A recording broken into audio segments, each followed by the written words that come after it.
મર્યા હતા ત્યારે માથા દીધા છે અમે, અને બંને હાથે દાન દીધું ને ત્યારે અમે દરબાર કહેવાયા. દરબાર થવું કઈ સહેલું નથી.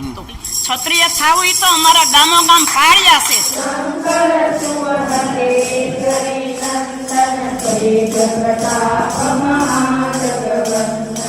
રાજકોટ લોકસભા બેઠકના ભાજપના ઉમેદવાર પરસોત્તમ રૂપાલાની એક ટિપ્પણીને લઈને ક્ષત્રિય સમાજમાં વિરોધ જોવા મળ્યો અને ત્યારબાદ જે છે મહાસંમેલન થયું અને ત્યારબાદ પાર્ટ 2ની જાહેરાત કરવામાં આવી અને પાર્ટ 2 અંતર્ગત હજી પણ ક્ષત્રિય સમાજ જે છે સતત પોતાનો વિરોધ દેખાડી રહ્યો છે, દર્શાવી રહ્યો છે. ત્યારે હાલ આપણે રાજકોટમાં છીએ. રાજકોટમાં પ્રતિક ઉપવાસ છે ક્ષત્રાણી દ્વારા, તે પણ ચાલુ છે અને આજે જે છે હનુમાન ચાલીસા ગાવામાં આવી રહી છે. હનુમાન જયંતિનો દિવસ છે, તે દિવસે જે ક્ષત્રિય સમાજના જે બહેનો છે તેઓ હનુમાન ચાલીસા ગાઈ રહ્યા છે. તો આવો તેમની સાથે જ સીધી વાત કરીએ. હનુમાન ચાલીસાના પાઠ કરી રહ્યા છો, શું કારણ છે?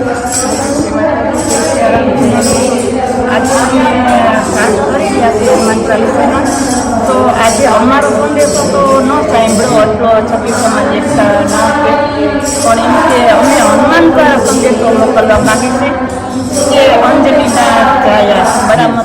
હનુમાનજીથી તો કોઈ મોટું નથી, એટલે હવે હનુમાનજીનો સંદેશ તો જરૂર સાંભળશે એટલો મને વિશ્વાસ છે. અને બીજું તો હું એ કહેવા માંગુ છું કે રાજ કર્યું ત્યારે રાજા કહેવાયા, મર્યા હતા ત્યારે માથા દીધા છે અમે, અને માથા વગરના લડ્યા ત્યારે સૂરવીર કહેવાયા અમે. એટલે હનુમાન દ્વારા હું સંદેશો મોકલાવું છું કે અમારા ક્ષત્રિય એકતાની તો એકતા હતી જ અને અમારો સંદેશો ન સાંભળ્યો. એટલે હનુમાન દ્વારા સંદેશો જરૂર સાંભળશે એટલો મને વિશ્વાસ છે. અને બંને હાથે દાન દીધું ને ત્યારે અમે દરબાર કહેવાયા. દરબાર થવું કઈ સહેલું નથી, એટલે ત્યારે અમે દરબારના દીકરા કહેવાયા છે. અને અરે રક્ષણ કાજે પોતાનું આખું જીવન નિસ્વાર કરી દીધું ત્યારે અમે ક્ષત્રિય કહેવાયા. તો ક્ષત્રિય થવું એ તો અમારા ગામો ગામ પાળ્યા છે, અને અમારા ગામો ગામ પાળિયા પૂજાય છે, અને અમારા બેનો દીકરીઓના પણ પાળિયા છે. એમાં તો અમારે આખા નથી દેખાતા, અમારા હાથનો પંજો એમાં દેખાય છે, ત્યારે અમે પૂજાઈએ છીએ. ત્યારે અમારા ક્ષત્રિયાણી હાકલ કરે છે રાજપૂતાણી. એટલે આજે અમારો જરૂર સંદેશો સાંભળશે હનુમાન દ્વારા. એટલે અમે હનુમાન ચાલીસા એટલે આજે પાઠ કરી રહ્યા છીએ પ્રતિક ઉપવાસમાં, અને હનુમાન દ્વારા સંદેશો અને એમને તેમાં લખાણા ઇતિહાસ એક એક શબ્દને થાય નહીં. અને લોહીથી સાઈનીથી અમે નથી લખ્યા શબ્દ, અમે આજ લોહી રેડ્યા છે, લોહી દીધા છે ને લોહીથી લખીને અમે આજ હનુમાનજીને મોકલી છે આજે. અને અમારો સંદેશો જરૂર સાંભળે એવી અમારી હનુમાન ચાલીસાના આજે અમે પ્રતિક ઉપવાસ ઉપર પાઠ કરી છે. જય માતાજી. શું કહેશો બેન, આજે આ હનુમાન ચાલીસા તમે કરી રહ્યા છો, શું કારણ છે એનું? અખંડ હનુમાન ચાલીસા પવન પુત્ર હનુમાનજીની જયંતિ નિમિત્તે ધર્મની જાગૃતતા માટે અત્યારે જે હાલમાં પરિસ્થિતિ સર્જાઈ રહી છે તો એની સામે સશક્તપણે અમને લડવાની શક્તિ આપે અને અમે સત્ય સામે ટકી રહીએ એ માટે અમે બધા જ સ્વયંભૂ જાગૃતિ સાથે આ કાર્યમાં જોડાયા છીએ. બેન, કેટલા અત્યારે બહેનો જોડાયા છે અને આ હનુમાન ચાલીસા જે છે કેટલા સમય સુધી કરવામાં આવશે? અખંડ હનુમાન ચાલીસા છે એટલે સાંજ સુધી, જ્યાં સુધી દિવસ આથમી જાય ત્યાં સુધી અખંડ હનુમાન ચાલીસા ચાલુ રહેશે. હાલમાં અહીંયા પ્રતિક ઉપવાસ ઉપર 21 બહેનો જોડાયા છે અને એ 21 બહેનો અત્યારે લીંબુ પાણી પર છે અને સાથે સાથે બાકીના બહેનો પોતાની સમયના અનુકૂળતાને આવન જાવન કરે છે અને અન્ય સમાજના બહેનો પણ આ ધાર્મિક કાર્યમાં જોડાયા છે. અમારા માટે આનંદની વાત છે. બેન, ગઈકાલે પણ પ્રતિક ઉપવાસ કરવામાં આવ્યા હતા અને એમાં જે છે એ પ્રતિક ઉપવાસ હજી કેટલા દિવસ ચાલુ રહેશે? હજી સુધી કોઈ નિર્ધારિત સમય નક્કી નથી કર્યો, પણ ઓછામાં ઓછા 3 થી વધારે 7 દિવસ સુધી આ ઉપવાસ ચાલુ રહેશે. પરસોત્તમ રૂપાલાની ટિકિટની જે છે રદ કરવાની માંગણી કરાઈ હતી ને ત્યારબાદ જે છે હવે પાર્ટ 2 શરૂ કરવામાં આવ્યું છે, તો હવે કયા પ્રકારના કાર્યક્રમો જે છે આ પ્રકારના થઈ શકશે? ધાર્મિક જાગૃતિ અર્થે જેટલા પણ કાર્યક્રમોમાં થઈ શકતા હશે એ પ્રમાણે કરશું. આપ સૌને ખ્યાલ છે એ પ્રમાણે રાજકોટમાં ગઈકાલે 6 મધ્યસ્થ કાર્યાલય સામાજિક ઉત્થાન માટે શરૂ થઈ ગયા છે. તો એના પછી હવે બીજા 18 વોર્ડમાં નાના મોટા કાર્યાલયો ખુલશે જ.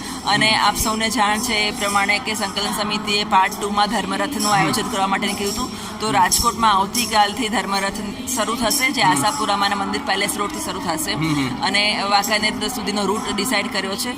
ધર્મ જાગૃતિ સાથે ધર્મના અભિયાન અર્થે દરેક સમાજને સાથે લઈને આ કાર્ય આગળ વધશે, જેમાં ખાસ કરીને અધર્મ સામે ધર્મ, અનીતિ સામે નીતિ અને અસત્ય સામે સત્યની લડાઈ માટે સૌ જાગૃતતા સાથે જોડાય અને લોકશાહીમાં હનન ન થઈ જાય એ અર્થે સૌનો ઉદ્દેશ્ય રહેશે.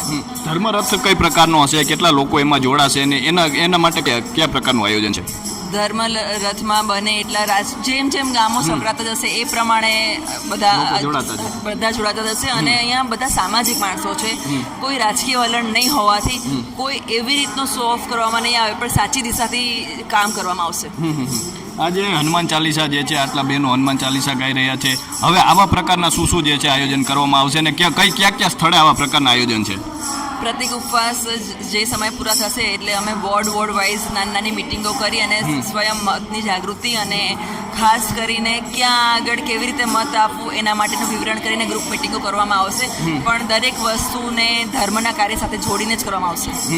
આજે હનુમાન ચાલીસા આપણે રાજકોટમાં છીએ, અન્ય કોઈ જગ્યાએ હનુમાન ચાલીસાના કાર્યક્રમો અત્યારે કરવામાં આવી રહ્યા છે? હા, રાજકોટમાં લગભગ 3 જગ્યાએ આ કાર્યક્રમો ચાલી રહ્યા છે હાલમાં.